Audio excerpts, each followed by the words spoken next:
आपण मैंने जानी सबुआड़े घोषणा हो सारान कि बहुत जल्दी विजु स्वास्थ्य कल्याण योजना कार्ड माने BSKY कार्ड बंद होबार के जाऊँगी।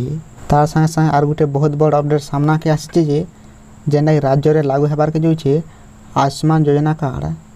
इथे आपण मैंने काଣା काଣା सुविधा पाई पारे आर केन माने इतार आवेदन करि पारबे आर केनता करी आवेदन करि पारबे आज वीडियो रे पूरा इन्फॉर्मेशन जानमा। तार आगु आम चैनल जदि नुआ छन वीडियो के गोटे लाइक करके चैनल के सब्सक्राइब कर दूँ। राज्य रे बीजेपी रो बाजीमात परे बंद होबार के जाऊँगी BSKY योजना। इताके नेगरी सूचना देछन बीजेपी रो राज्य सभापति मनमोहन सामल। से कहछन जे आरु किछि दिन परे BSKY योजना बंद हेबा आरु राज्य रे लागू हेबा आयुष्मान योजना। ई योजना द्वारा सब योग्य लोक मानकु मागणारे चिकित्सा सुविधा दिया जिबा। कार्डधारी मानकु 5 लाख रु 10 लाख टंका पर्यंत फ्री रे चिकित्सा जोगाई दिया जिबा।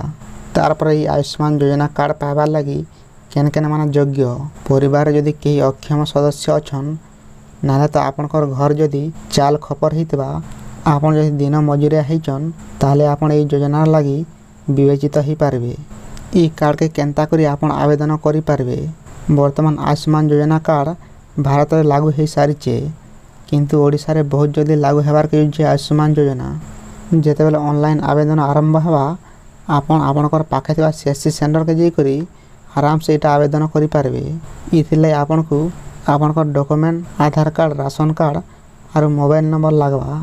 ई सब डॉक्यूमेंट जदि आपनकर क्लियर अछि ताले आपन आयुष्मान योजना कार्ड निहाती आवेदन करि पारबे।